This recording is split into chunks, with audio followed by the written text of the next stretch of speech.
And welcome, ladies and gentlemen, to our EU Week 2 show match, the second show match for EU this week. I'm Lal Meowing Cat, joined by Companion to Be, and we are here watching Yellow Yogurt versus 49 Chromosomes.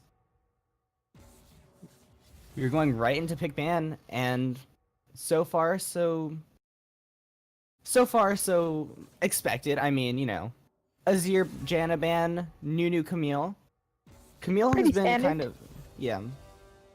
Camille, not super prevalent in in the lower elos in ban wise, but she has been rising a lot in popularity, and she's becoming kind of a more contested pick in competitive or in high elo / competitive play. She's super annoying to play against as well, so I can definitely see where that one's coming from. Yeah, I and love. also it was not an Aatrox ban; it is a Oh, is it Vladimir something else? ban. Oh, but I think it was just a placeholder ban, I guess, because both teams did lose out on a ban because of delays, which is why we are starting a little bit late. So that Aatrox was not actually banned, although it wasn't picked either, so no worries on that one. Yeah, I But guess it yeah, is we just a see, weird placeholder. yeah, we see already an interesting composition unfolding from 49 Chromosomes with the Orianna Zac Gangplank. They have Looking at this, all I yeah. can think is all I can think is team fight right now. The Gangplank ult's gonna be huge. The Zac ult to get this squishies at the backline. The Orianna ult, Orianna ball on a Zac is gonna be crazy. Yeah, and this is one of our higher elo matches with gold to platinum players, and so hopefully the coordination will be there. It's really going to be on refill with Cola and Travesty to see if they can land that elastic slingshot into the Orianna Shockwave into the Let's Bounce from Zac, which can set up into a crazy barrel chain.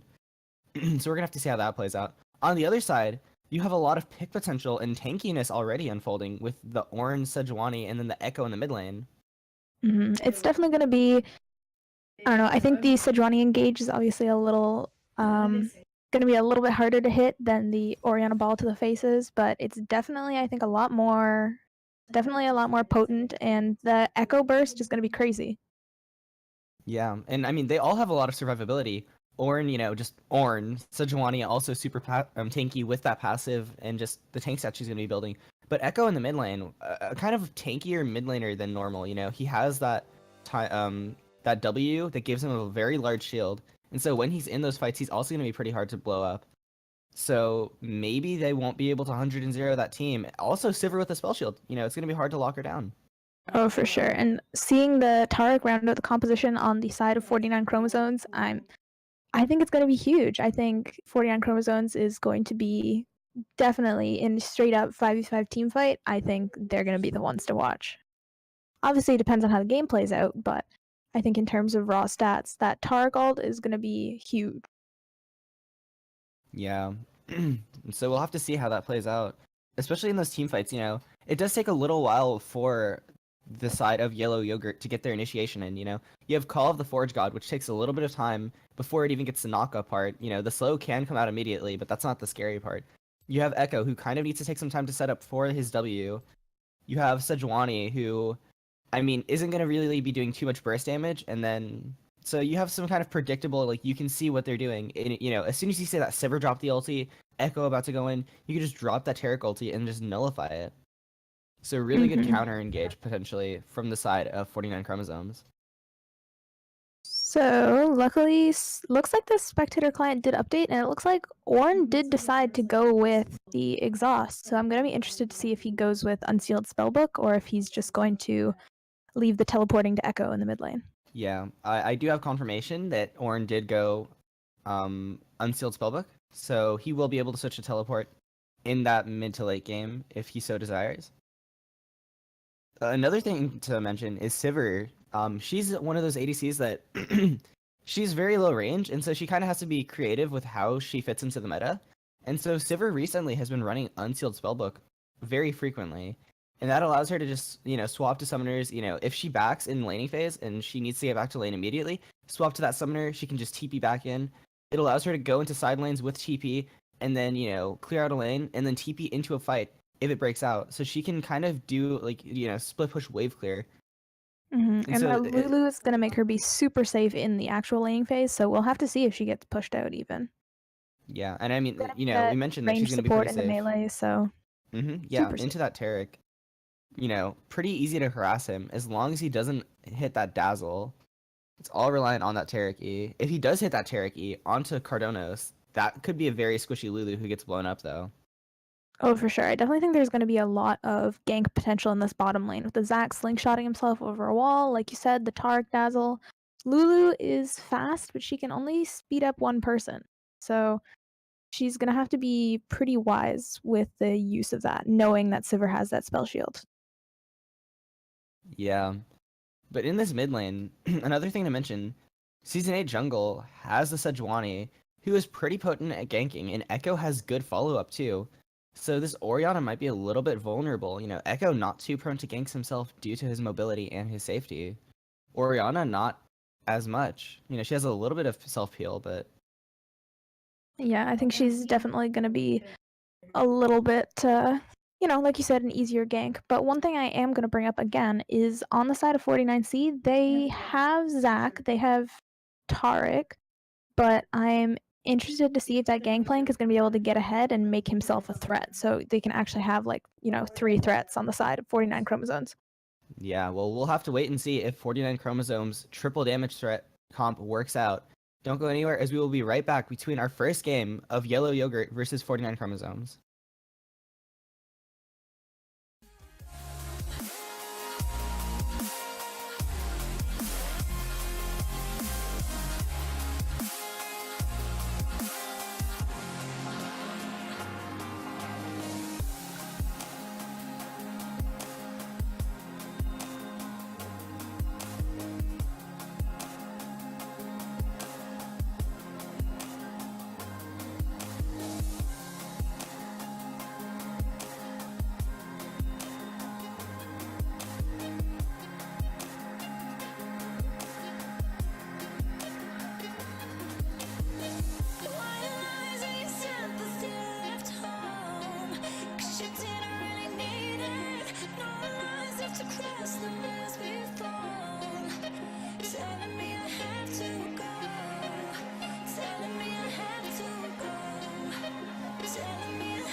And welcome, ladies and gentlemen, to our EU show match between Yellow Yogurt and 49 Chromosomes. I'm Lol Meowing Cat, joined by Companion B, and we are getting right into the match with the blue side, Yellow Yogurt, who has GCOS Benbow in the top side, Season 8 Jungle in the jungle, Asmus in the mid lane, Amy in AD carry, and Cardonos in support. And on the side of 49 Chromosomes, we're going to have GCOS Ship in the top lane, Refill with Cola in the jungle, Travesty in the mid lane, Javon, and Haha 12, by the way, in the bottom lane. Yeah. And so it's going to be something I don't think we mentioned really is that our top laners know each other. Yeah, our top laners as you can look see like as their tags. GCOS, those are clan buddies. You know, back in the day, they played Call of Duty together, as it seems. And so we might see them try to, you know, play a little more aggressively, try to style on their enemy. Because if you can take down your friend, it feels so good. Mm-hmm. Yeah, so both of them have something that they want to prove this match. Looking at these items, looking pretty standard. We've got 4 stopwatches in this game, but one thing I do want to draw attention to is the minion dematerializer from Amy.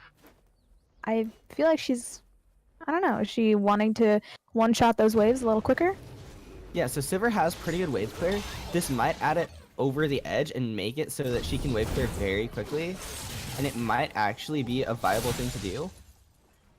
You know, in that tree, you have magical footwear, minion dematerializer, and oh, give me a second. It's coming to me. Nope, I lost it. Well, you have those two. You have those two. You know what? Now that you mention it, helping it with the wave clear, I do actually really like it. Just knowing that Asmus is obviously a melee mid laner. They have the Ornn in the top lane, so their wave clear isn't going to be super duper great without that Sivir. So Yeah, I like no. the minion dematerializer, making it so that she's going to have an easier time just defending it all by herself. Yeah, if she didn't go for that minion dematerializer, she could have opted into that magical footwear, which she doesn't really need the extra movement speed because she already has a Lulu. Although the Lulu is getting aggressed on, that dazzle hitting from the Taric, and that is what we mentioned. We need to watch out for that. Cardono's dropped to 25% health. Yeah, and you know what? With the Relic Shield meta being gone, he's not going to be able to just easily sustain up anymore. Yeah. Thank goodness. Well, thank goodness for Haha 12, by the way, and Javon. The bot lane of 49 Chromosomes enjoys that, but Yellow Yogurt's not going to love it too much. Oh, refill with Cola, getting CC'd up in the jungle. Passive is going to be procced. There is a TP from GCOS ship, and the Blast Cone is hit. Season 8 jungle doesn't want any of it, saying, I got your passive, I'm out of there, bye-bye. Yeah, and you know what? I actually really like that play because, you know, he realistically wasn't going to be able to get all 4 of those by himself. Maybe not, but his laners communicated with him that both Travesty and Ship were moving down, so I really like that he just Blast Planet it away. Yeah, taking the safe approach, and I mean, it definitely is very good to do that. Gets the passive out of Zac. I would have liked to see him maybe like smite the blob so Zac would have less health in the jungle clear. That would have been a little extra spice on top, but clean getaway, smooth criminal. Well played. Mm-hmm. So we're having aside from that, you know, it's been a fairly chill early game. Oh, speaking of chill, that's not what this bot lane is looking like. Cardono's dropped extremely low. Now, Haha 12, by the way, did not take Ignite and instead opted into the Exhaust, which, I mean, Exhaust is nice and all, but Sivir's still gonna have a lot of movement speed with that ulti, and Lulu, she's really squishy, so if you took Ignite, you could play aggressively on her with that Taric pick, so I'm not sure how I feel about that Exhaust. Maybe the Ignite would have been more aggressive and probably the better pick here. Alright, and as you were going over that fight in the bot lane, I feel like we should talk about what happened in the top lane.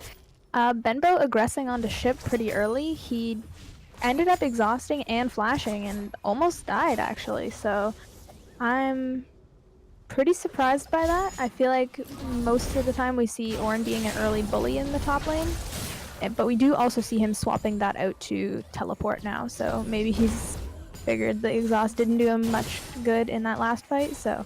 Oh, might as and my well brain have him disconnected. move. Futures Market is the last one. Futures Market. Took me like 2 minutes, but I got it. Mm-hmm. Alright. We're proud of you. I got that NA brain delay. Mm-hmm. Oh. So... Look at this Benbow positioning being... with refill with Cola. Oh yeah, he's just in there. Yeah. Both junglers using those blast cones very efficiently, actually. I want to mention the GP with the Kleptomancy nerfs actually opted into running the Grasp of the Undying, which, I mean, it was already kind of like a, you know, you could take Grasp into certain matchups before. With the Klepto nerfs, I mean, Klepto is still probably optimal on GP, but there's definitely more of a merit towards that Grasp of the Undying for him now. Mm-hmm. You know, one thing I wanted to mention before I got ganked by my dog was Benbow backing early took away a lot of Ornn's early power in lane, because one of the things that's really important for him is that passive. You know, he can forge things without having to go back to lane. He can get that item advantage, but he had to back. He had to actually buy things in the shop, and it definitely wasn't optimal for him. So I don't know, I'm kind of sad about that. Yeah, when he was, you know, brawling up in that top lane, he could have just forged a cloth armor, and that would have made his trades a lot better against that GP. And so, you know, we'll have to see if he utilizes that passive more. Oh, he did actually. He upgraded he to just tabbies. Yeah, so you know, kind of making up for it, saying, look, guys, I can do it too. Mm-hmm. So it looks like we have about a 300 gold lead to the side of 49 Chromosomes. I feel like most of that is in the top lane, but... Oh. Yeah. You know what? Oh, this bot lane trade, though. Cardona's getting extremely low. Just destroyed by Haha 12, by the way.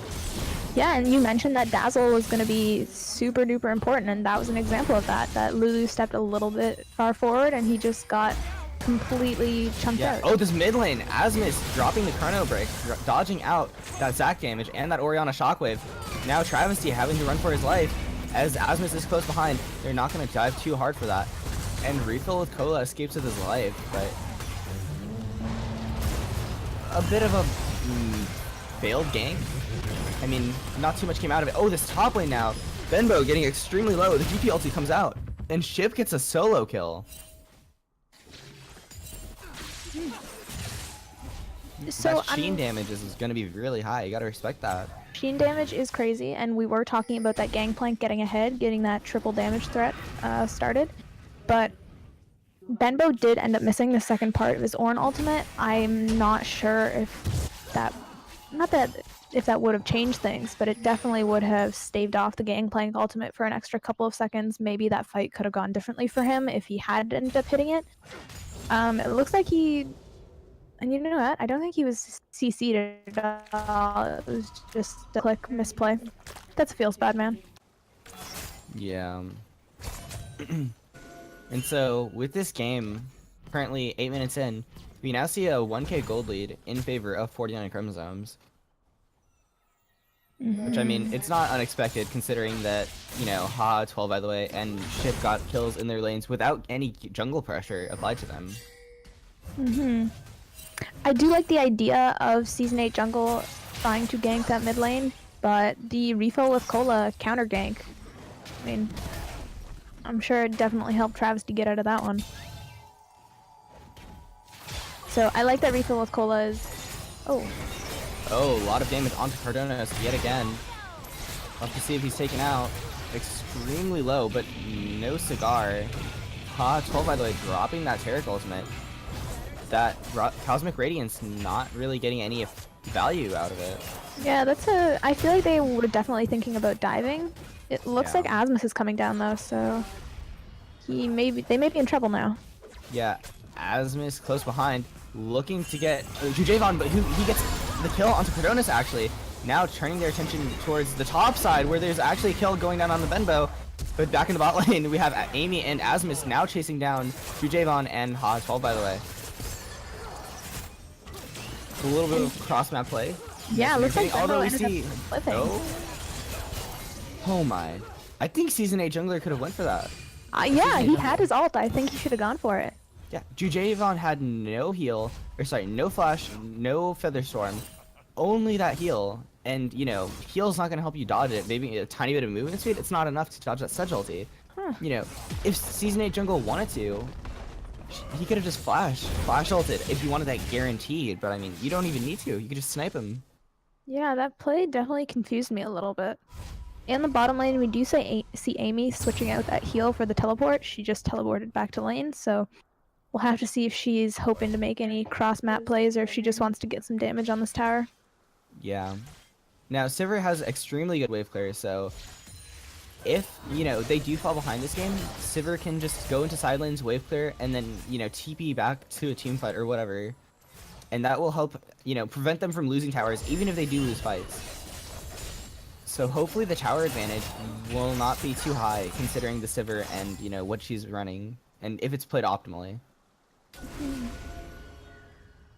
We see about a 2,000 gold lead going over to the side of 49 Chromosomes, and that is probably CS in the top lane, CS in the bottom lane actually. Jujavon is kind of killing it right now.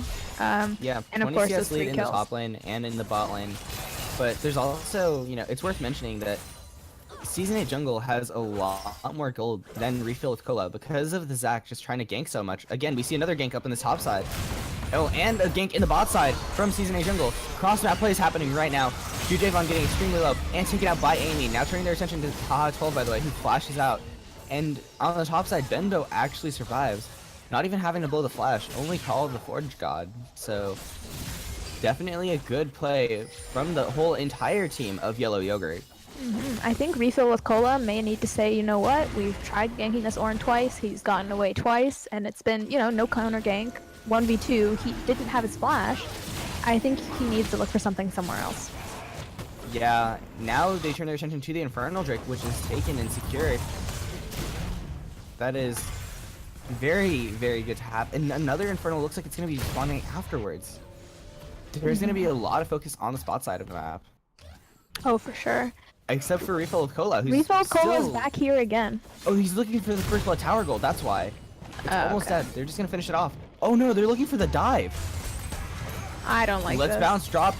The cannon barrage from the GP was used, and now Bendo getting very low, but not low enough. Turret is finally taken. Refill with Cola just sitting there. Now turning his attention towards the minions. Well, first blood tower was secured. So dangerous and very silly, and I'm not sure I agree with it. Like, I feel like you need to prioritize either. Oh, maybe a bit of an aggressive invade. Let's be a little careful here. Was secured by Season 8 Jungle with the smite. Asmus is coming up as well, though, so they want to get out of here. Yeah, but Refill with Cola having to waste the flash. Over aggression and overstaying. Oh, TP up on the top side from Benbow. Now looking to go onto his comrade ship. Gets the knock up onto him, using the bellowing breath, and gets the brittle and gets the auto off. Now we see Season 8 Jungle come in onto ship. Ship trying to get away, but hit with 4 autos from melees and stunned up by Season 8 Jungle and secured by Asmus. That was definitely a lot of greed. Yeah. Didn't like the dive to begin with, and You know what they could have just done? Just taken that tower and then forced Benbow back. And if Benbow stays, kill Benbow after the tower dies. Oh, Shockwave used in the mid lane. Asmus also using the Chrono Break to get back and get some health back. Now looking onto Travesty though, with Season 8 Jungle here. No Glacial Prison means no overchase from that Sejuani, who does have Flash. Travesty did have the barrier though, so maybe, not wanting to try to, risk, He used the ult to try and barrier. start that fight, so. Yeah. Oh, action all around the map. Yeah. Ship did manage to finish his Trinity Force though, so he's going to be even more of a bully in this top lane now. Ornn will start stacking armor, so eventually it's going to be a lot harder for Ship to kill Benbow, especially when he starts getting some of that CDR and health. It's going to make his Bellows Breath a lot more tanky. And so we're going to have to wait and see, if that Ornn is going to be able to reach that tanky power spike before Ship will have too much damage. Well, this Zaya in the bot lane just finished her Essence Reaver, so she is going to be dealing some damage now as well. Yeah. And it's a bit interesting to note how Jujevon is actually a level down on his support. So it's a bit interesting. It is definitely interesting, because I feel like whenever I look down there, haha, 12, by the way, is not in lane, but... Yeah. Oh! Call of the Forge God coming out. Not hit onto Travesty, who's now gets 2-man Shockwave into the cannon barrage, trying to escape with his life. No flash, only the barrier left. Asmus no flash. Benbow does have flash. We're gonna have to wait and see. Elastic Slingshot coming out of the blue and dragging Asmus into the tower. Chrono Break will come out and save his life. Refill with Cola, giving him the thumbs up and walking away. Yeah, that was actually super duper smart on his part. Using the Let's Bounce to take Asmus into tower range, forcing that Chrono Break out. I definitely think it was making the best of a bad situation. And Travesty had that barrier the whole time. Yeah. So now, with a lot of stuff on cooldown, the stuff that isn't on cooldown is that Glacial Prison from Season 8 Jungle. And we're gonna have to see where he's All the summoner spells in the bot lane. That too. So, we're gonna have to see if there's gonna be any bot lane plays. Or if Season 8 Jungle is gonna be able to gank one of these solo lanes with that Glacial Prison. I want to note, Asmus rushed a Proto Belt. I don't think it's bad by any means. I think Echo is very good with a Proto Belt. I don't quite know his build order, if it's something you want to rush first item, but I do think it is a very good buy for him. Yeah, I definitely And it gives him, that extra little bit of mobility that lets him maybe catch up with his E, and it makes him just ever so slightly ever slightly so much stickier, which, I mean, Echo loves sticking to people and just slapping at them with his bat.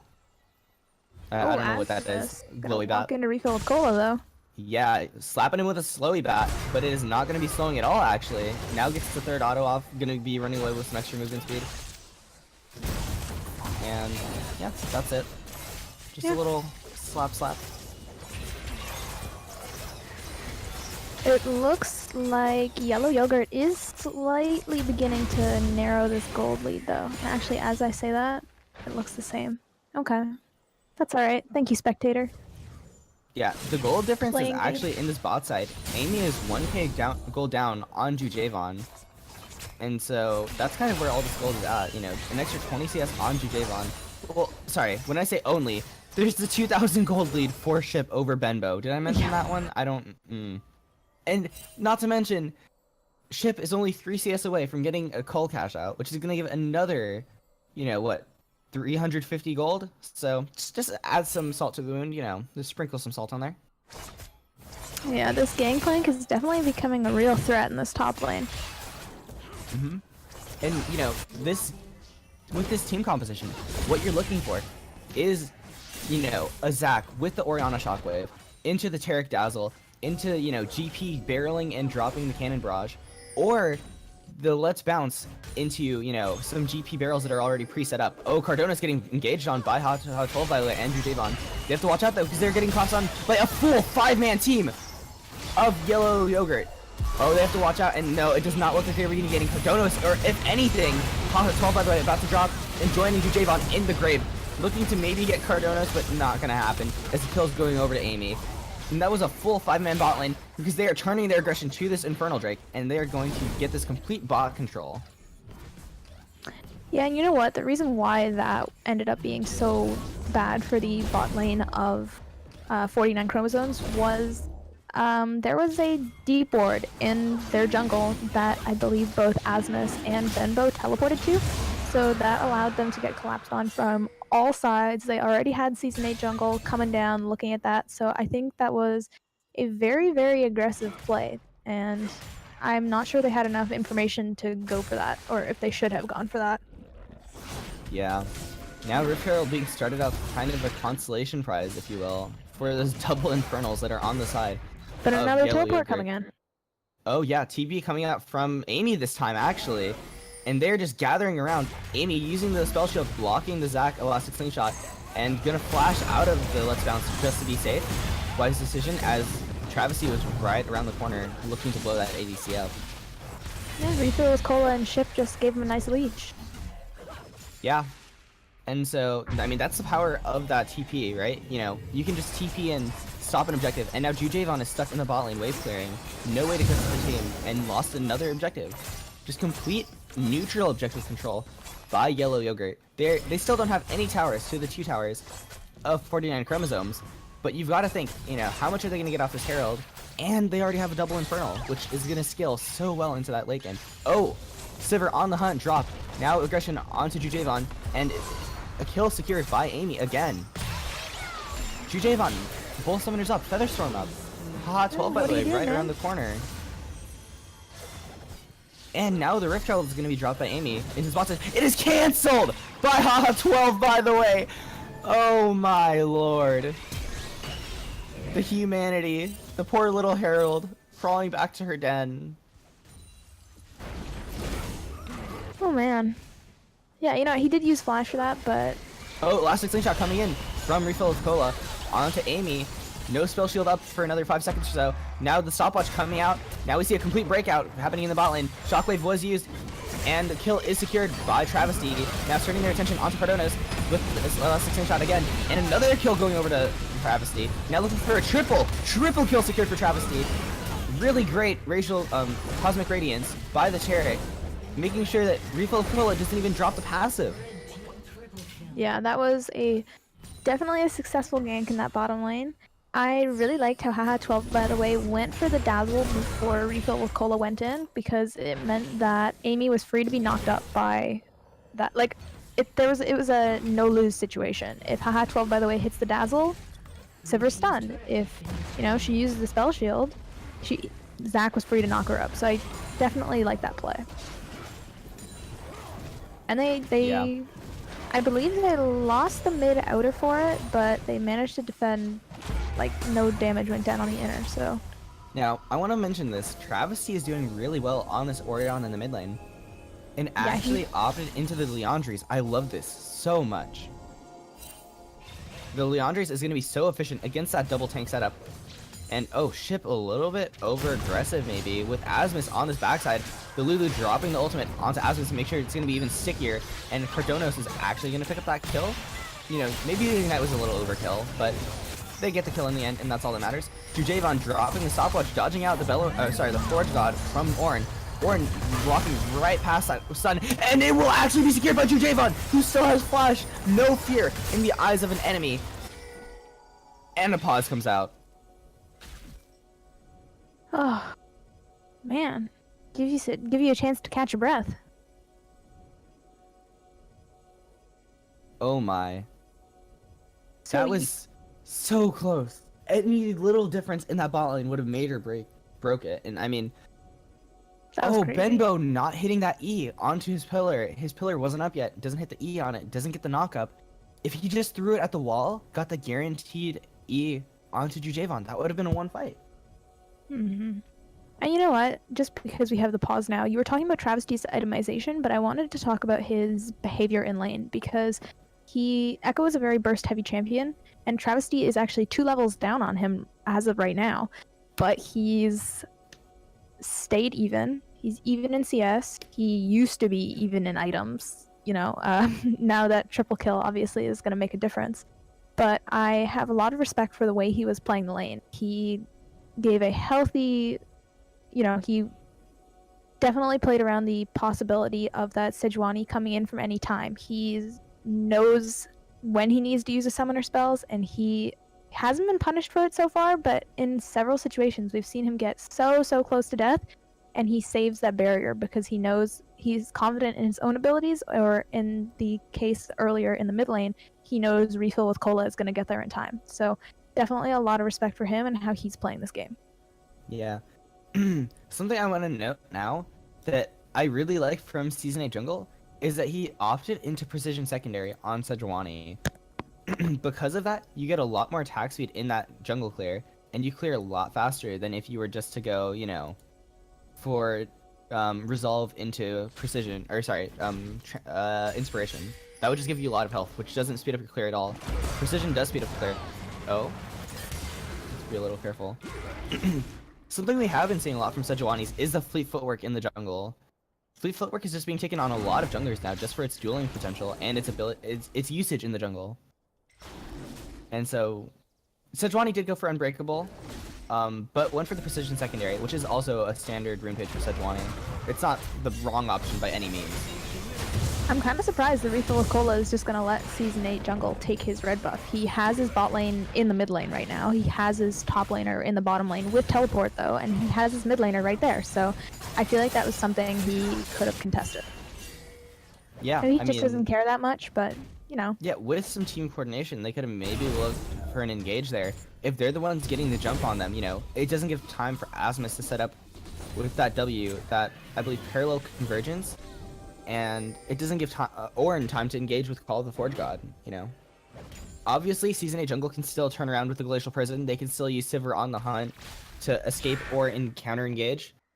But it's definitely a much better looking fight than if you wait to get engaged on by an Echo, Ornn, Sejuani. Sivir, Yeah, for right? sure. And I think 49 Chromosomes is stronger right now, just with that 5,000 gold difference. They're going to have 5,000 worth of items extra. So I definitely think they could have gone for that. And if you do end up killing Season 8 Jungle or Cardonos, the Baron is right there. Yeah. Something I want to say is, haha 12, by the way, rushing the, oh, look, the spell shield coming out from Amy. And on the hunt used too, just to be safe. Just gonna escape with her life.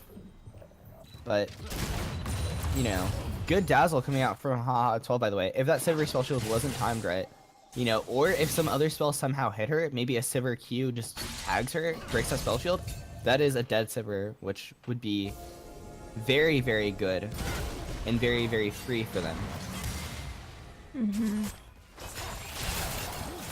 Ooh, had a train of thought and I lost it. Looks like we are going to have an air Drake coming up next though, so probably going to be a little less priority on that one than the Infernals for sure.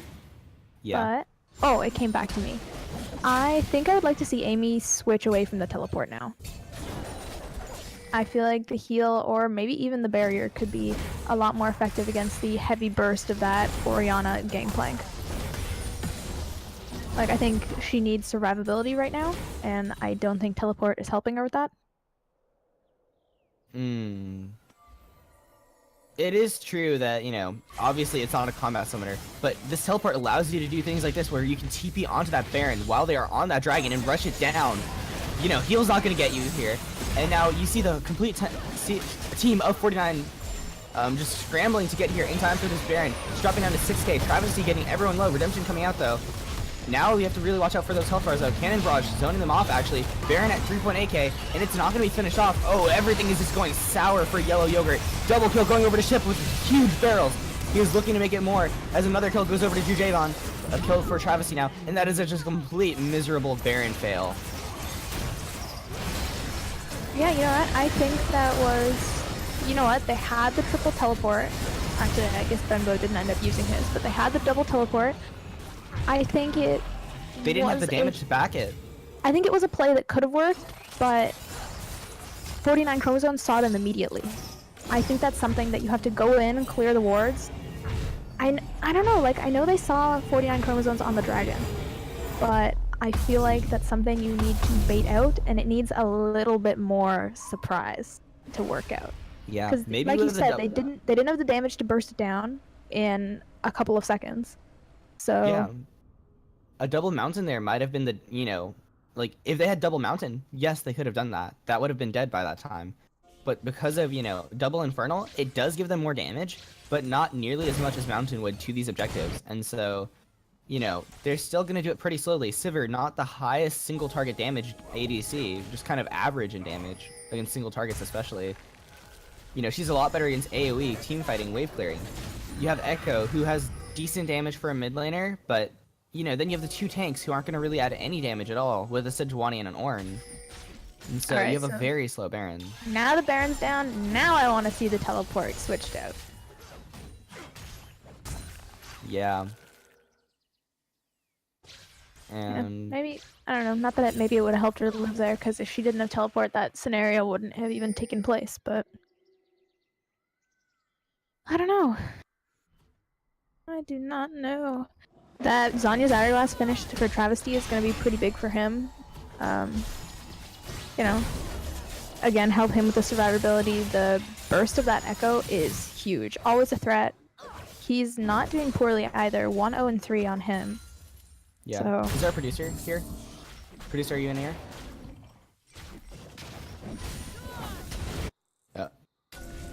Looks like our producer is dead. Okay. It is showing gold on screen, not items. It's been kind of stuck on that for a while. But back to the game at hand. Oh, a lot of damage on Season 8 jungle. Doesn't look like they're going to aggress too hard for that though. Oh, in this mid lane, what's this engage happening here? Let's bounce popped by Refill Kolug, not hitting anybody actually. Yeah, it was the Let's Bounce and actually the Shockwave from that Orianna, so directed camera knew they were going to miss. Directed camera didn't take us there. Yeah, directed camera fails us again. Not again. Benbow is now almost 100 CS down from Ship, so it's gonna be really hard to stop Ship right now. Yeah. Amy getting really low, chunked out and bursted down completely, destroyed by all this damage coming out from Ship and Jujavon. But now we have to turn our attention to Cardonas and Season 8 Jungle, who fall at the hand of Jujavon as well. Now Travesty looking like a tasty snack for that team, and she is just eating 3 tower shots. Triple kill for Jujavon actually, and Travesty living with a sliver of health, sub 50 health. I don't know how low exactly that Orianna got, but that was too close for comfort. Now turning their attention to the inhibitor, it is dropping really low. 1, 2, 3. Ardent Sensor makes this free. They're just slapping away at this base, and they're potentially looking for an end. No, they're gonna back out. So I wanted to go back because she really did have a sliver of health.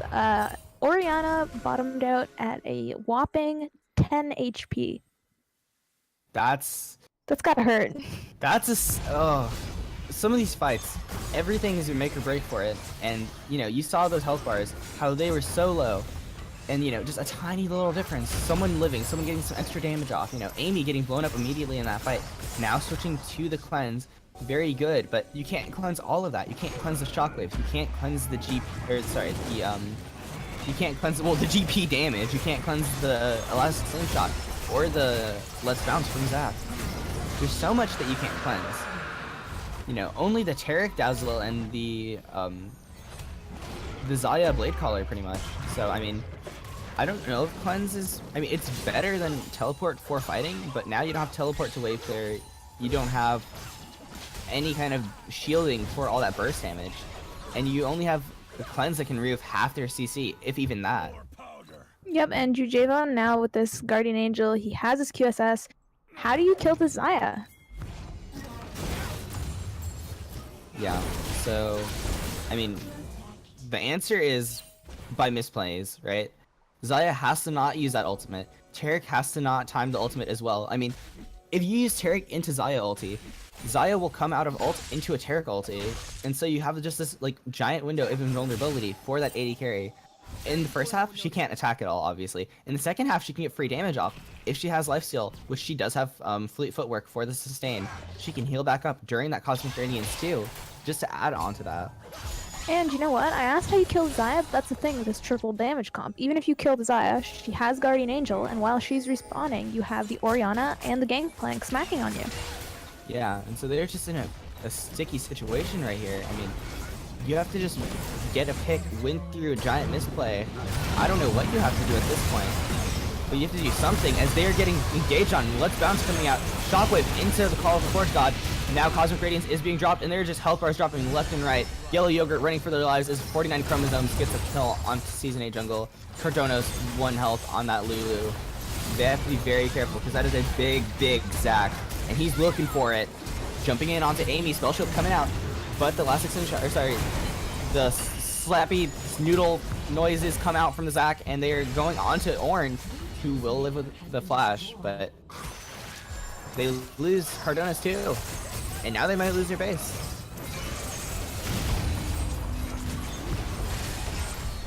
Looking for this first Nexus Tower. Taric is really good at sustaining him up because of his mana, because of his Starlight's touch. He's just gonna whack away at those towers, healing him up.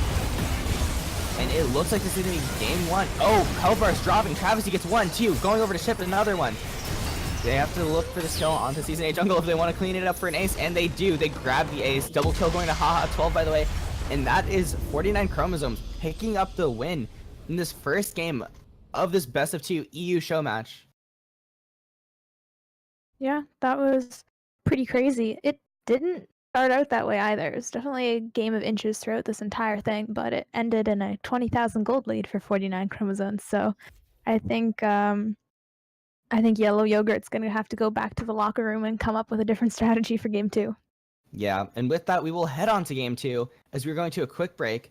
And when we are back, we'll see if Yellow Yogurt can redeem themselves or if 49 Chromosomes can close it out in a 2-0 victory. Don't go anywhere. We will be back in 5 to 10 minutes or so, guys.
for me.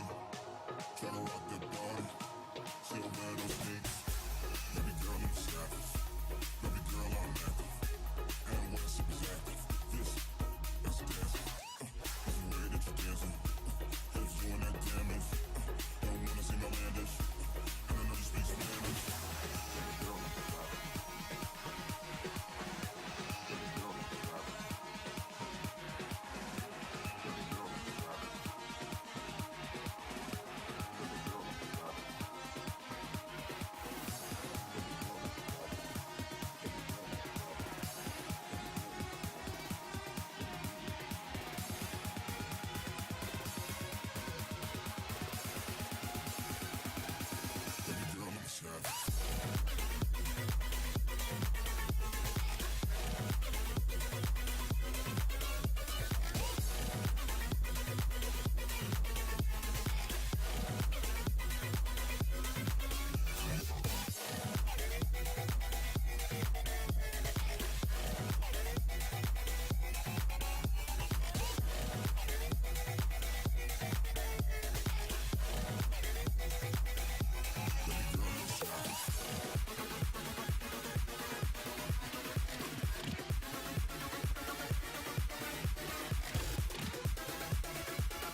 Swirl.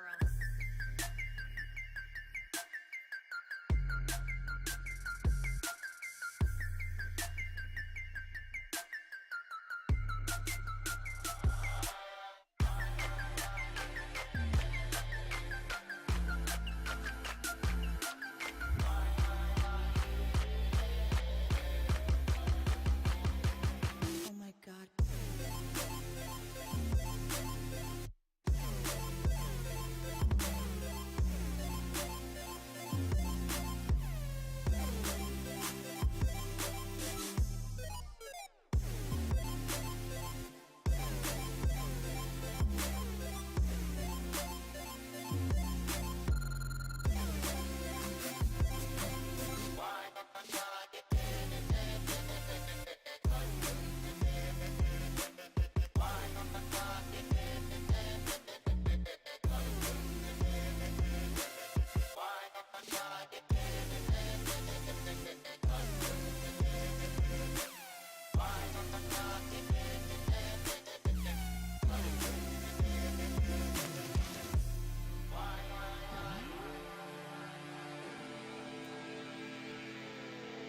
And welcome back, ladies and gentlemen, to our EU Showmatch Game 2 for Week 2. Or, I guess Series 2, Game 2, Week 2. All of the 2s here. As I'm joined by my second caster, Companion to Be. I'm still Lol Meowing Cat. And we're getting right into this pick ban. Definitely like the Sejuani ban from the side of 49 Chromosomes. She was pretty effective in that early game, couple of super close ganks. Even turned a few down, I believe, in the bottom lane, so I definitely a fan of that one. Yeah, the Janna band again, and the Azir Nunu ban, all very standard bans on the side of Yellow Yogurt.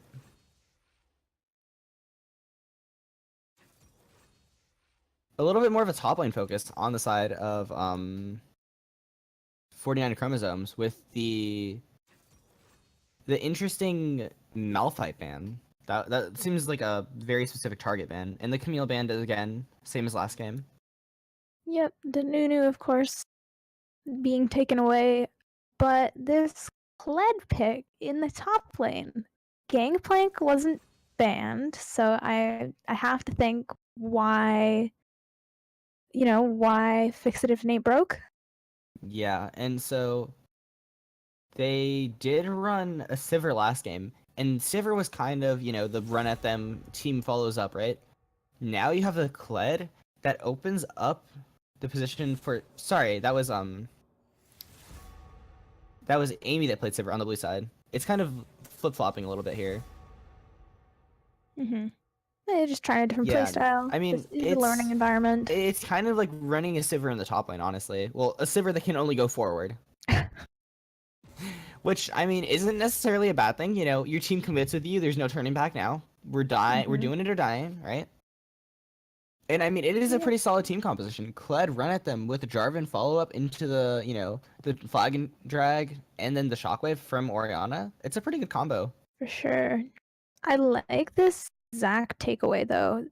Refill with Cola was super good on it last game, so I definitely like that they're not letting him take it, but also not wasting a ban on it. At the same time, It Travis was D. actually, I'm gonna throw this out there. Refill with Cola actually opted into the Jarvan while Zach was available. Zach was picked in the last Oh. rotation, or sorry, it was picked in one of the later rotations after the first banning phase. Oh, It was the okay. 4th picked before the final rotation for the red side. So it was available. So he opted into this Jarvan, leaving the Zach up. Try something new. Yeah, and I mean, there is, a bit of a composition that I want to touch on here. This bot lane from 49 Chromosomes. I'm scared. I'm very scared.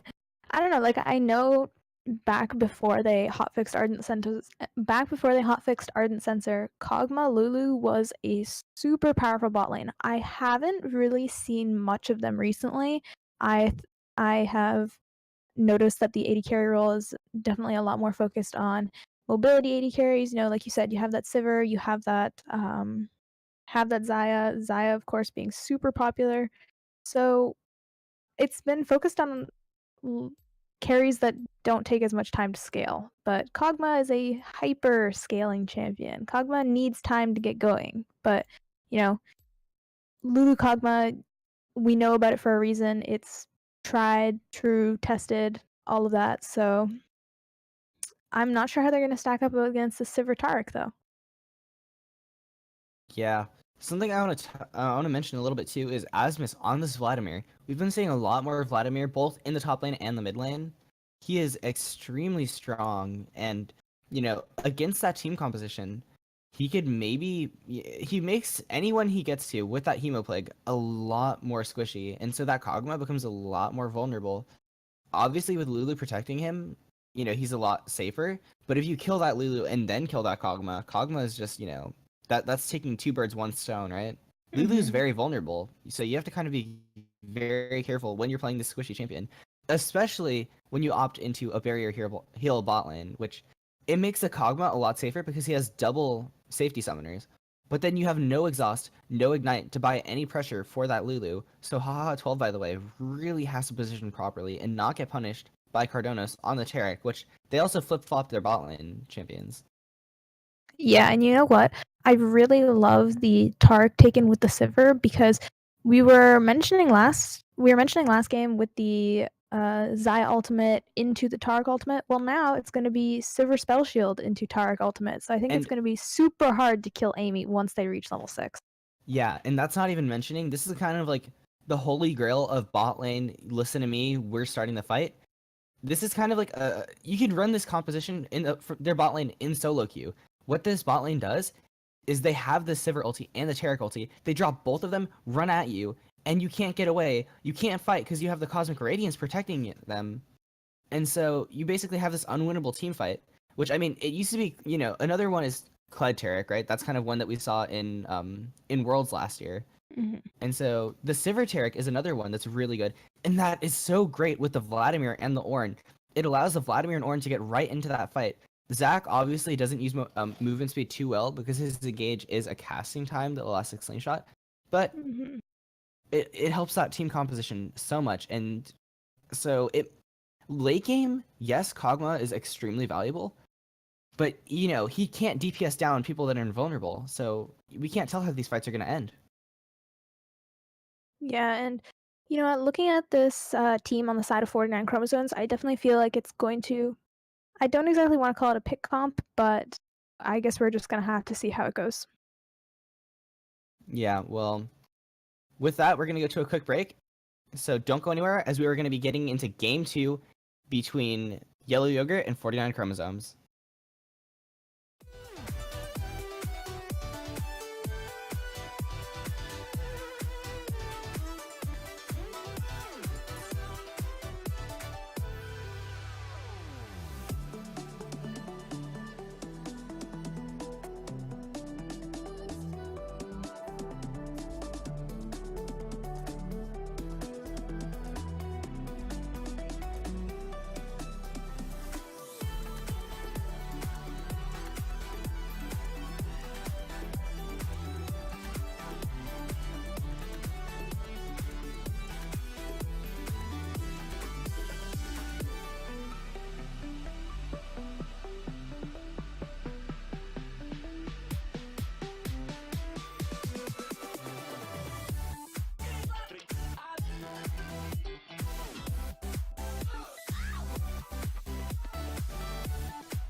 All right, welcome back, ladies and gentlemen, for Game 2 of 49 Chromosomes versus Yellow Yogurt.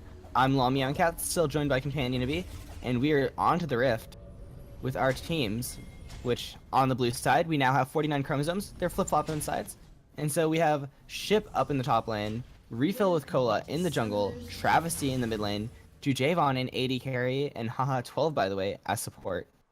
And now with Yellow Yogurt on the red side, we're going to have Benbow in the top lane, Season 8 Jungle in the jungle, Asmus in the mid lane, and Amy and Cardonos in the bottom lane. Yeah. And again, we see Amy opt into that minion dematerializer. Now, you know, we touched on it last game. It's not something we see too often from champions, but Sivir is definitely a champion that can make good usage of it. You know, helping her wave clear faster is definitely nice to have. It means that she might not have to auto the minions an extra time or so, which does make a big difference. And so it's nice to see from her. Minions have spawned. Something I want to mention is in the mid lane, we have Vladimir with a stopwatch. Now, that's a very, very safe Vladimir because he can pull into stopwatch, and then, you know, a few seconds after that, his pull is going to be up again. Definitely like that take for Asmus in the mid lane here. One thing I am noticing is that Amy did... I'm not sure if Amy took the unsealed spellbook, because she does appeal. I would assume so because she went into the inspiration tree. Okay. I'll get on that in a second and verify what is going on here. No worries. I am very excited about this Kled-Ornn matchup in the top lane though, because a lot of the time we see Ornn being a really big bully, but Kled is one of those champions that can just also stun coming get out in from there. Cardonos onto Hawk 12, by the way. Decent chunk of damage. These Terrics are landing a lot of stuns. Last game we saw Haha 12, by the way, on this Terric. This game we see Cardonos on it, and they're both playing very aggressively with that Dazzle. You know what? It's kind of interesting to see. I'm not sure whether or not I was, you know, expecting something a little bit different. Haha 12, by the way, clearly knows his way around Taric, so maybe he would know how to dodge those Taric Dazzles, but guess not. Yeah, I mean, it has a pretty decent range on it. And is, you know, when you get that level 2 and get your Bastion onto an ally, and you have two Dazzles coming at you, it can be pretty difficult to dodge out, so it is understandable. Yeah.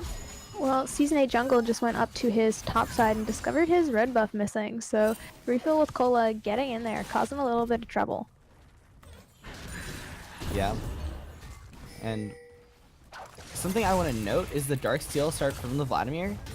It obviously, you know, doesn't build into anything, so it will slow down his items a little bit later on. But in the laning phase, it gives him a lot more sustain from those potions. And if he can get some kills, it gives him a lot of AP for the gold value. But oh, look at this dueling up in the top side jungle. Season 8 jungle and Refill Cola are brawling it out. Asmus coming in and helping out. And Refill Cola flashing out, getting extremely low and ignited. But will live. No, he was actually taken out by Asmus, who gets a very, very max range transfusion with the passive on it. Oh, and Travesty's now getting chunked out too. That was a lot of damage from that Crimson Rush transfusion. Yeah, and you were talking about him getting some kills. Look at that. 21 AP. Incredible. Yeah, On that Dark Seal. I love it. if you think about the gold value of ability power, 435 gold for 20 AP is what an amp tome is. You now have 21 AP from a 350 gold item, plus the healing increase on your potions, which is nice to have. It's an added little bonus. Obviously, it's much nicer to have on champions that use mana, but yeah. you know, it's still definitely viable on Vladimir and Katarina. You see them buy it sometimes, so it helps out with their early game. Alright, and as these champions start getting a little bit more gold in their pocket, I'm hoping to see this Orin forge an item soon. He's sitting on about 750 gold, so I think it could really make a difference in this top lane. Yeah.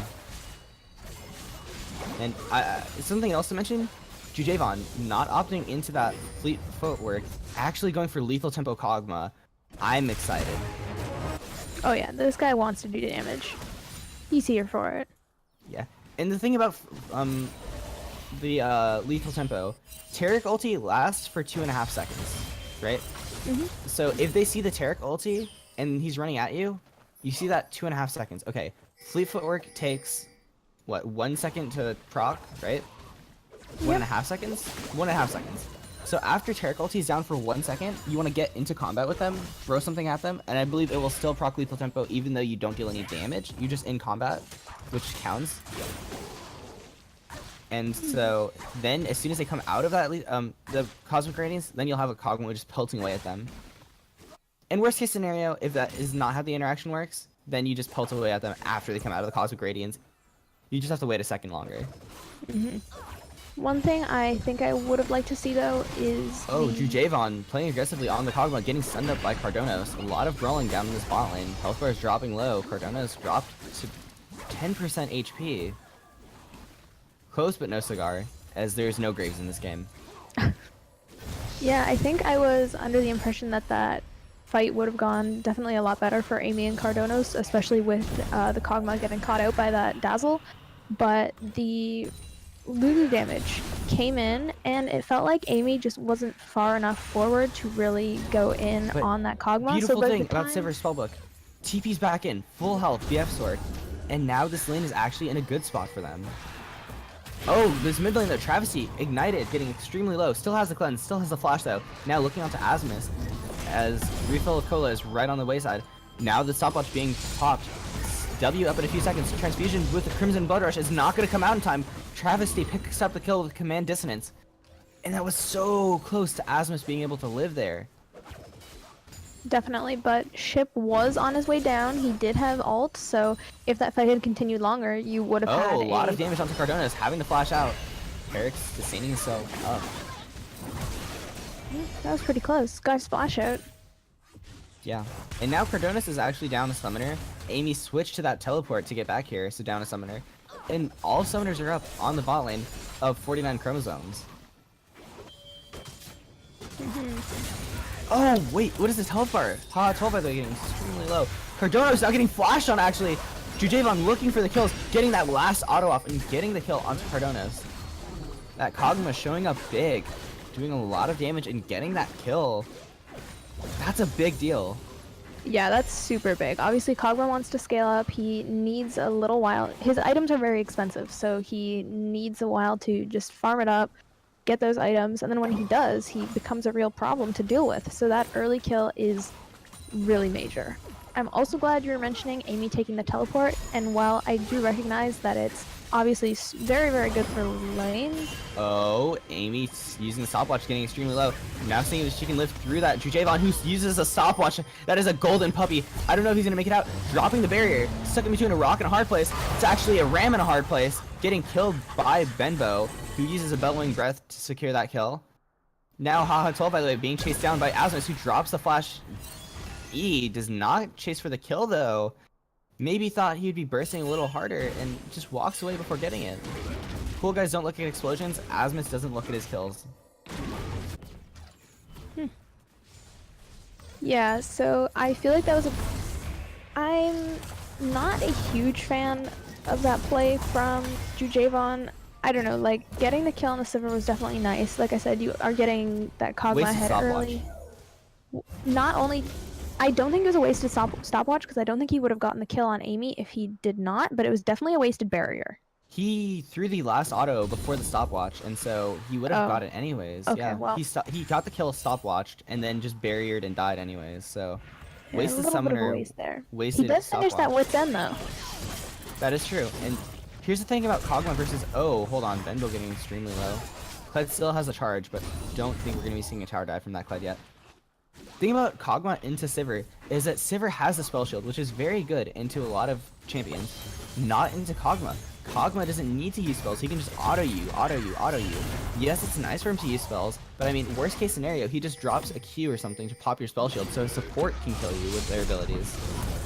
Kog'Maw's not ability reliant in any means, and Kog'Maw traditionally has been a pretty decent matchup into Sivir, besides for the fact that Sivir has, you know, a decent amount of range damage with her Q. And wave clear. The wave clear is the problem for Kog'Maw, but the autoing from double Sivir's range is not a problem for him. Yeah. Yeah, I don't know, I was a little bit worried with this Kog'Maw, but, you know, he's 2 kills up. He looks like he's gonna be doing work. He's almost 1,000 gold up on Amy right now. Which, obviously, you know, you can see. He has his finished with Zen. Yeah, And she's 2 sitting kills. on a BF sword. 2 kills, you know, also 20 CS difference. Pretty big deal. Speaking of CS difference, every single laner has about a 20 CS lead on the side of 49 Chromosomes. Yet again, they're just dominating the CS for some reason. 20 on Travesty, 20 on Ship, 20 on Jujavon. Only one who doesn't have a CS lead is Haha 12 because he doesn't have a Relic Shield. And I'm glad about that one. Yeah, no kidding. So that's definitely where that 1.5k gold lead is coming from on the side of 49 Chromosomes. Yeah, and I mean, looking at that enemy team, Kog'Maw Lulu, you don't want them to really scale up, but they might have to just play a slow game. We did mention though, even in a super late game fight, where Kog'Maw has, you know, 4 items or so, or like 5 items, you have a Sivir and a Taric with those ultimates that can still get a Vladimir in there, that can still possibly kill that Kog'Maw. Even when Kog'Maw gets his items, it is not all hope is lost. It is still winnable. Yeah, and you know what? Like, those ults, well, not those ults, those abilities are going to be important and relevant no matter how far ahead 49 Chromosomes gets. Yeah, oh, Shockwave used onto Asmus. Morello Nomicon gonna have that reduced healing. Grievous wounds on him, and he's not even gonna get the heal out. Asmus just dropped like a fly, swatted down by Travesty. Now refill of Cola, looking onto Season 8 jungle. Doesn't look like anything else is gonna come from that, but No, but what I did like about that was refill with Cola was right there, as we obviously saw him pushing Season 8 jungle. yeah. Did waste his flash. I will say that refill of Cola Did waste maybe... his flash, but I did like that he was there just in case Asmus did end up Yeah. getting away, but Travesty had it covered. Yeah. Asmus switching to teleport actually and TPing back to mid lane. So not gonna miss so much CS, but now with a combat summoner down, getting bullied out by Travesty, who has the completed Morellonomicon. Look at this mid lane damage already. Immediately coming back. Look at this Oh, top look at line, this though. Call of the Forge shot into the last 6 shot, not connecting exactly, but they're still getting enough on the ship. Who does flash the wall? Dyer is flashing out, and he is home safe. Refill with Cola is going to be stealing away this blue buff. That's definitely... Actually, I was going to say it's hurting Asmus, but I guess it isn't really. Doesn't have mana. It's going to be hurting... Oh, look at this Season 8 elastic jungle. slingshot just on the wayside. Season 8 jungle looking for it. He Not doesn't quite have gonna mana get it. either. The Oh, dear. pool is on cooldown by Travesty. Or sorry, by Asmus. Travesty could look for the kill here. The shockwave is gonna come out, and Asmus 1 shot away from dying. Doesn't get the auto off. Oh, even just a flag from the Jarvan would have killed there. That is, Oh yeah, that's another 10 health getaway. yeah, again, so close yet so far. But that's what we were gonna, we were expecting to see from Travesty. Asmus, not using those sanguine pools. Sanguine? I believe it's sanguine. He's not using the pools from Vladimir to properly dodge out that Orianna damage. Yeah, and they were able to get the first tower blood off that. That's definitely... 3,000 gold ahead And- for 49 chromosomes right now. You very rarely will see a mid tower be the first tower dropped. Normally, it's a lot easier to pressure those side lane towers down. Mid lane is kind of where everyone can go rotate to and save. And seeing an early mid tower dropped is definitely not a good sign. Well, Amy in this bottom lane, obviously, unless she gets killed, she's just going to be able to clear those waves like no tomorrow. And Ship is living in the jungle of Yellow Yogurt right now, so I feel like he sees bigger things on his plate than pressuring the top lane tower. Yeah. I'm a little interested by the Kog'Maw build. Obviously, the Wit's End is nice to have, and the Merc Tread's CC reduction is great and all, but the only CC they really have that you can reduce with that is the Taric Dazzle, and I mean, I might be wrong here, but I don't think Kog'Maw really wants to be in range of Taric Dazzle in the first place. Yeah, I don't know. Maybe he's figuring that Asmus is going to be the biggest threat on the Yeah, team, and- so the extra magic resist, but Magic resist is nice, but it's only delaying that... 25. Yeah, you're delaying that first item, the Quincy's Rage Blade, that is so valuable on that Kog'Maw, especially with the Wit's End that Lulu is rushing. So, and not even grabbing a second item, opting into the Wit's End for the AoE damage. You gotta wonder, maybe you should have got a Gwyn's End first or Quincy's Rage Blade first or second item instead. Oh, this Wit's End though is gonna, the Wit's End is gonna be doing a lot of damage still with that lethal tempo, and forcing out the flash from Amy. That's the kind of Kog'Maw aggression that you can get. I mean, oh, look at this backside though. Refill of Cola going in on Amy. The Cosmic Radiance is going to come down in time. Sun not connecting from the Dazzle. Travesty now close and following. Javon chasing down as well. We got the Orin, the Forge God getting 2 stuns onto the Kog'Maw and the Taric. The Jarvan. They're now brittle and they have to be careful. Amy just whopped down from Jujavon though. Just killed, run down, gunned down in the streets. Now we have to be careful for this 3v5 in the tower. Season 8 jungle nowhere to be found. And Benbow is going down. Asma is getting really low. Using the Hemoplague. Not going to be able to get that heal in time. Ship tanking tower. Going to be dismounted, but not enough. And Cardonos just gives up on life. He has stared into the face of death, and he has given up on it. Jujavon getting kill for himself. And tower is secured in that bottom lane. 6k gold lead in favor of 49 Chromosomes. So, looking at that fight, I'm not sure I like Benbow teleporting down there because at the beginning of that fight, Season 8 jungle was in the top side jungle of 49 Chromosomes. So it was only ever going to be a 4v5, so I almost feel like they should have just given up the kills, given up the tower. Really, I believe with the 3 kills going over to 49 Chromosomes, they probably could have pushed that inner one if they wanted, so I'm not sure I like the teleport coming out from Benbow. Because Asmus, I think, just walked in as well. So, I'm not sure. Yeah, and I think the big thing there was that Season 8 jungle wasn't anywhere there, and at this point in the game, they need that Taric ulti and the Sivir ulti to win the fights against that Kog'Maw, That Kog'Maw is dealing so much damage right now. And so, because they used those ultis just on that Jarvan alone, that meant that for the, the whole team fight that followed up on that, they didn't have that Cosmic Radiance, they didn't have that on the hunt, and we saw how that went for them. They can't do that again. Mm-hmm. And looking at this bot side jungle on the side of Yellow Yogurt, it is just lit up like a Christmas tree. Like their 49C has vision of this entire bot side jungle.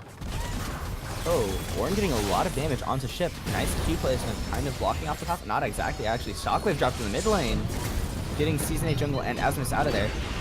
Transfusion gonna be up in a few seconds. Asmus dropping the Hemoplague, only hitting refill with Cola though. Cardonos in the middle of the fray, and they're gonna disengage it, looking for the Dazzle, not gonna connect. Flash and Flag and Drag. Jarvan dropping the ultimate though, looking onto Cardonos, not gonna get the kill quite yet, and Javon close to follow, but not close enough to get any significant damage down. Will, however, open up this mid lane to a siege. Oh, last slingshot on the backside. We have to watch out for Season 8 jungle. He's looking for it. He goes onto Jujavon, flashes out though. Amy, Spell Shield not gonna block the damage, and Jujavon actually kills again.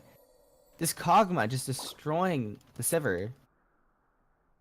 Yeah, I I don't know. While I appreciate what Season 8 Jungle was trying to do, he did not have that ult. So realistically, what he jumped in there, he caused a little bit of trouble. He's not particularly damage heavy. He's not particularly tanky. So I don't know. I don't want to say he gave them false hope, but he probably got Amy killed there.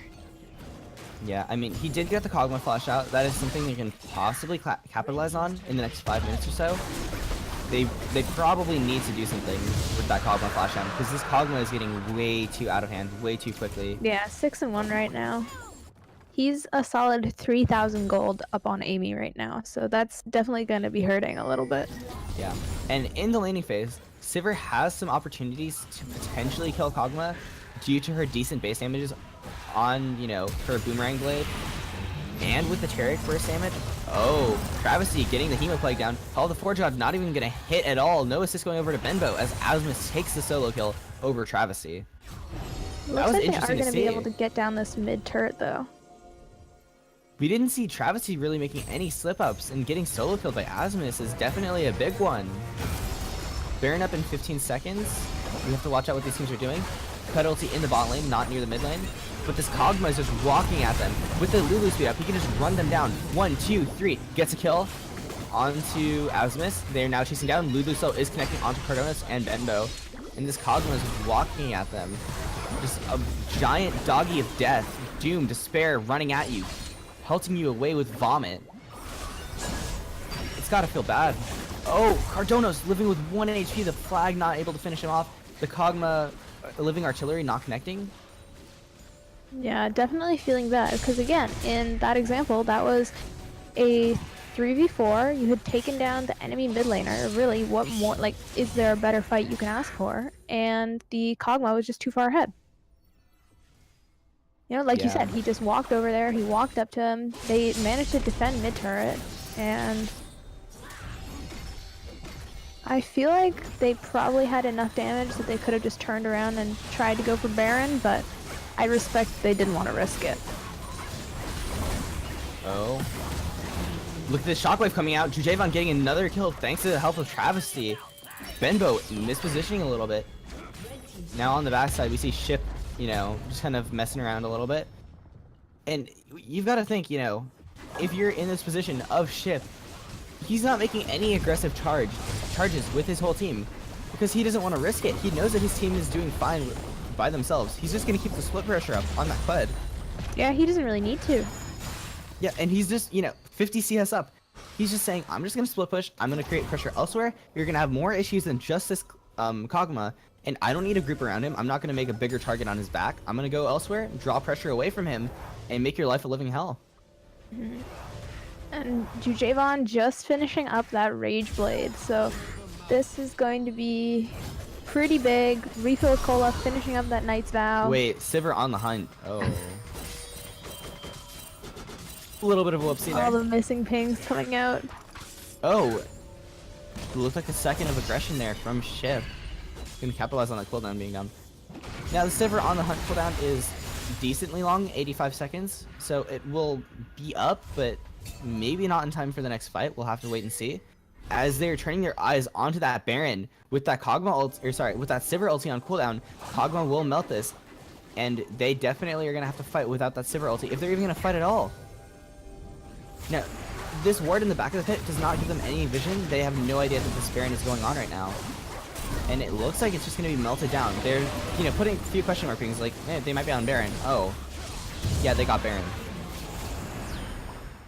Yeah, the thumbs up ping coming out from Refill with Cola. That was a free Baron. Definitely going to cause trouble, especially since they had such a strong siege. Oh, the Jarvan Cataclysm coming out. Not gonna keep anyone in as Amy flashes out immediately. And Call of the Forge Guard, I don't think needed to be used there, but yeah, probably thinking better safe than sorry, but it is, you know, unfortunate not having that ultimate for a fight that might unfold in this mid lane. Chip does have teleport up in that bot side. It is currently 4v5 in the mid lane, but Amy is below half HP already. They're looking for the elastic slingshot from the Zac. Jujavon has to be careful. He is not going to be hit by that elastic slingshot and melting down Season 8 jungle. Gonna pop that passive, and this is a free Zach just sitting there. Stun does come out onto Jujavon. Dazzle connects. Travesty picks up the kill onto Season A jungle. And Asmus is looking to maybe do something, but probably not going to get anything, as the team did not commit together, they did not fight as one, and they're just getting picked off one by one. Now the stun does come out though, Jujavon's so low, but yeah, there it is.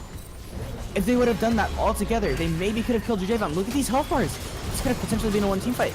Cosmic Radiance coming out, but not in time to save Cardonos. Now it is just Amy alive. They're going for that inhibitor. They're possibly chasing down Amy. Travesty getting extremely low, has to watch out. Looks like they're going to back off after that inhib. I feel like they're going to chase after Amy, but I think they could have just ended the game. But that's okay. They were very Get low, Sever. and Season 8 jungle was respawning. They probably didn't want to risk Jujavon dying. And oh, actually Amy gets one kill. Does fall finally to refill with Cola, but she did stop them from going for that base end. And oh, now Asmus getting haha 12 by the way, really low. Dismounts shift. Has to be careful not to let Clyde get that Scarl back. Has transfusion with that Crimson Blood Rush. Gets a lot of damage down, gets some health back.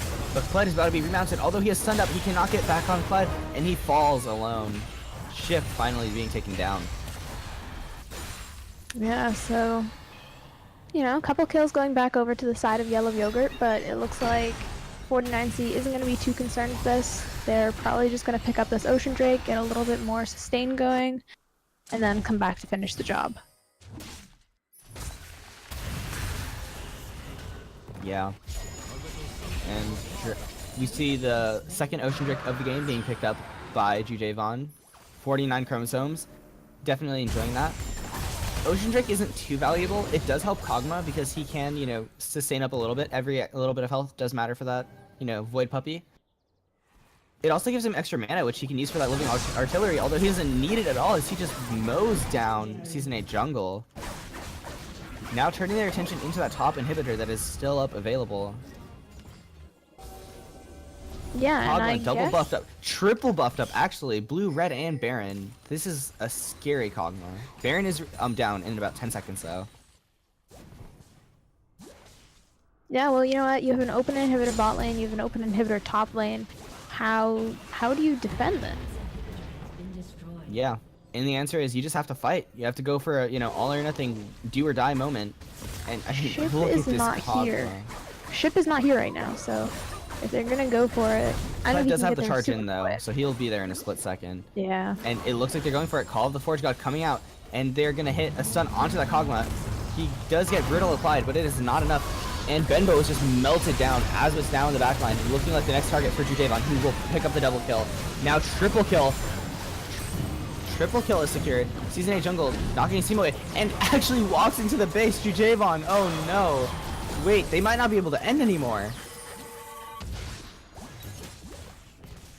They have to be a little Yeah, careful. I'm not sure. Especially not with the Sivir being still alive. Yeah, Sivir does have a lot of wave clear. There's 2 Nexus towers left, and they're going to see if they can defend it. Season 8 jungle, questionable Elastic Slingshot. Now they're looking, just trying so hard, holding onto their dear life to save this base, but it doesn't look like they're going to go for it. They're kind of just a little too scared. They don't want to die. And Amy getting so low from Travesty. Dropping that Orianna to about half HP. Bled with the GA up still is pelting away at that Nexus, and BMing a little bit, actually. Amy gets killed by Travesty though, and this base is now getting taken down by super minions. Zac does a Elastic Slingshot in, Travesty running for his life. And now it's just Benbow clearing out the base. Double super minions from every single lane soon enough means that I don't know how much longer this Nexus is going to be alive for. You're gonna have 6 super minions flowing in every single 30 seconds. That's a lot. That is definitely a lot, even for a Sivir wave clear. So it's a minute 40 until this next Baron comes up. I'd be surprised if it lasts that long, but... And they're leaving their base open. Look at these super minions in the backline. They are getting the kill onto Haha 12, by the way. No, they're not. A great wild growth used. And Jujavon now in the fray, smacking them down. He does secure the double kill. Cosmic Radiance was not used in time. And now in this backside, you see Ship TPing in, and super minions just flooding the base. Amy trying to clear desperately, but 2 members down, and super minions flooding the base. I don't think this is defendable. Amy getting really low, and they're just BMing at this point. They're just stalling it out. 49 Chromosomes getting 1 kill, passive action proc, and Jujavon again getting killed by the Nexus. The only way to actually kill this Kog'Maw, letting him walk into your fountain. Oh, that is so sour. But the victory, oh so sweet, for 49 Chromosomes as they end the series 2-0 against Yellow Yogurt, who has a rough game. Yeah, and you know what? It really just all started going downhill when that Kog'Maw got the 2 early kills in the bottom lane. He finished up his wit's end before Sivir even had, she had a BF sword. That was it. So I think that was where it really started going downhill for them. Yeah. And with that, our game comes to a conclusion with our victors. 49 Chromosomes. 2-0. Clean game. And, I mean, we saw Jujavon just go crazy on that Kog'Maw. Haha 12, by the way, also playing very well on that Lulu. Support needs a little bit of love, too. But overall, amazing game. 25-8 kills. And, I mean, I think most of those 8 kills were in the fountain. So that's definitely a very decisive one-sided game. Well, do you have any closing remarks, Comp? I'm not sure. Really, Yellow Yogurt just got steamrolled. Ship ran over that Ornn in the top lane both games on both Kled and Gangplank. And the jungle pressure from the jungle pressure was just on point from the jungler of 49C. So Yeah. But with that, we will end this show match. If you enjoyed the show match, make sure to drop a follow on our Twitch. If you want to join the Learning Fives community, make sure to join our Discord in the stream description. There you can join a team in the next Learning Fives session or just become part of the community. Just chat around, say hi. Next session is up in about a month or so, give or take. Don't quote me on that. If you are interested in following us elsewhere, we have a Twitter, Facebook, YouTube in the description. We also have a HOTS Discord if you are interested in non-league related gameplay. But I'm Law Meowing Cat, joined by Companion to Be. I hope you enjoyed this show match as we did, and thank you for watching.